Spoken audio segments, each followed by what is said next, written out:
Welcome back everyone to another video. Today is a little bit of a different video. I want to go over some tips that I've learned that have saved me a lot of money during my bus conversion. So I bought the bus about 8 months ago, March of 2022, but before I actually bought the bus, I did a lot of research and it took me about 2 months to finally find the bus and purchase it. The first tip that I want to give you is do your research when you're finding this vehicle. It might be a bus or a van or an ambulance, but do research before you go out and buy something. Just because it's the greatest deal out there doesn't mean it's the greatest deal. When doing your research on the vehicle you want to buy, make sure you're doing as much as possible in your power to get as much knowledge on the vehicle that you're buying. So basically, in short, don't settle on a cheap vehicle just because it's a cheap vehicle. I pinned below in the first comment an Excel spreadsheet that works on Google Docs. On this spreadsheet you can see there's a bunch of different yellow, green, and red engines or transmission types, and the green signifies that this is a good engine, yellow is kind of mediocre, and red is try and stay as far away from it as possible. Now this is just for school buses, this isn't vans and anything else, but this was very useful and very helpful when I was looking for my bus. So my second tip is ask around. So let people know what's going on in your life and what you're doing. I started to mention that I'm building a Skoolie and I bought a school bus, and there was a lot of friends and family that reached out if I needed anything as far as tool-wise or any resources that they might be able to help me with, they were going to help me. One of the things that I mentioned to my neighbor was that I was building this bus, and he said that he has his dad's RV at his shop, and the back end, a tree fell on it. So it was a Class C RV, and I went out to go look at it, and there was a lot of stuff that I ended up taking from this RV. One of them being the captain's chairs in the front, and they had swivels on them already, which was perfect. I'm just going to reupholster them and they're going to look brand new. The other thing was an actual RV fridge. It was a 12 volt propane, 110 volt, but it ended up not working, but that's okay. I also ended up getting a stovetop / oven. It was in great shape, but it just needed to be kind of cleaned up a little bit and painted, and it looks brand new. I also got these two large RV windows that go on the side in this living area up here. They're 2.5 feet by 5 feet. They were perfect, they had screens with them, they slid perfectly fine, there was nothing wrong with them, so I was happy with them as well. I also got a generator that I still need to start up, but it's a very nice 4 kilowatt generator that's hopefully going to help out with any off-grid things that I need for the bus. And also, like I mentioned before, I do have a lot of friends that have been reaching out for tools that they can loan me. I do have a lot of tools myself, but there are some tools in particular that I just needed for 1 or 2 jobs, and then I give them back. I don't feel like spending money on these tools that I'm going to use once or twice. My third tip, and I kind of mentioned it before, is Facebook Marketplace. Utilize Facebook Marketplace. I have, and it's been very helpful with saving me a lot of money on things for the RV. Well, things for the Skoolie. The first thing that I did before I even bought the bus was, I knew I was going to build this RV, I just wasn't sure when and when I was going to find the bus, but I started searching on Facebook Marketplace for a lot of things such as RV windows and anything related to an RV.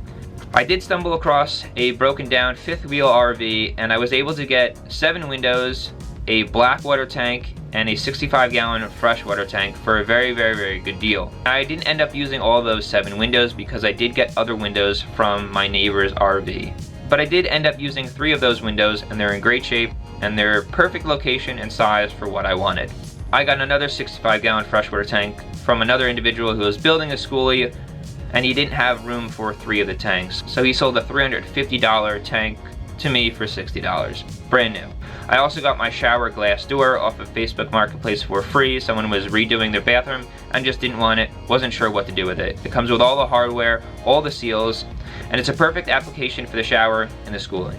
I do plan on still utilizing Facebook Marketplace until the end of the build. There are some things such as under storage containers, solar panels, and a bunch of different random things for the bus that I feel like as the time comes up, I'll search on Facebook Marketplace for those things. So again, utilize Facebook Marketplace. It has a lot more things than you think it would. My fourth tip is Amazon warehouse deals. And I've got a lot of parts off of Amazon, and I've saved a lot of money on Amazon as well. A lot of people are not aware of how Amazon warehouse deals work or how to search for them, so I'm going to show you guys what I've done every single time I buy a part on Amazon. So as I mentioned with the Amazon warehouse deals, here's a few things that I bought and that you could also save money on when you're buying things on Amazon.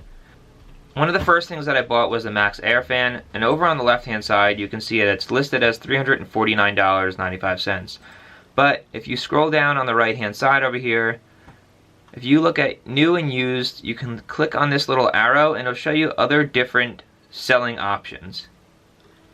And on the side here, it shows you the different options. Up here is the actual price.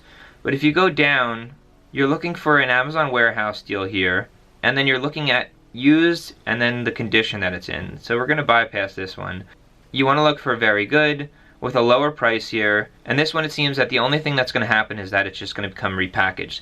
That means somewhere along the line the box got damaged, but the item is perfectly fine. So getting the exact same product, no issues with it, you're going to be spending $311 instead of $350. So you're saving almost $40 on just the item having to come in a repackaged box with no issues with the item. There's another item that I bought, which was the RV toilet, and this was the price of it. But then again, if you go to the right hand side, you can look at the other selling options, and the first one that pops up is an Amazon warehouse deal. Very good condition, and it just has some small cosmetic imperfections on the interior of the item. One of the other things that I spent a decent amount of money on was a tankless hot water heater, and it's listed for almost $642. But again, if you go to the right hand side, you look at the other selling options, you can see that the list price, $642, but there is other options that are used but very good. And all that it says is that item will come repackaged. That means the item's not damaged and has no cosmetic imperfections on it at all. Again, this one will come in original packaging, but it seems as if it's used and someone didn't want it, or it wasn't the right application for what they were building. You're saving over $100, you're saving $90 for an item that's just going to come repackaged with no imperfections and nothing wrong with it. The easiest way to search for these Amazon warehouse deals is to go to the top, this little section here, and scroll up to Amazon Warehouse. Once you're there, you can type whatever you want, and it's going to give you all the items in the Amazon Warehouse category. Once you click on one of them, you'll click on See All Buying Options up here, and again that will give you that same list of all the Amazon Warehouse deals for that particular item. As you can see, Amazon warehouse deals save you a lot of money. So over time, it'll save you a decent amount of money just by buying something that's repackaged or might have a rip or the box is damaged. But the item itself inside is perfectly fine and it will work for your application. The last tip that I want to give you, tip number 5, is that just because something is a very good deal doesn't mean that you're going to save money. Because up front, if you're spending more money for something that's more reliable, that means that you're not going to be wasting any money in the long run. And you're not going to be worried about a part breaking down in your Skoolie or in your bus build and then having to replace it down the road. But spending more money up front is actually saving you money in the long run by buying items that are not going to constantly break down and you're not going to have to spend more money on fixing them or replacing them. So again, this goes down to doing your research, making sure that you're looking at reviews, making sure that you're asking for friendly advice from anyone around you, and also utilize tools such as Skoolie.net, which is a forum that helps people out when they're trying to buy things or search for things or just ideas for their Skoolie. This has saved me money by utilizing things that have already been tested and tried by other people so that I'm making sure that I'm getting the best parts for my bus conversion. So these are things that you guys can take with you if you want to. If not, I'm just trying to give you some tips that have helped me save a decent amount of money during my bus conversion. So I appreciate you guys watching, and I'll see you in the next video.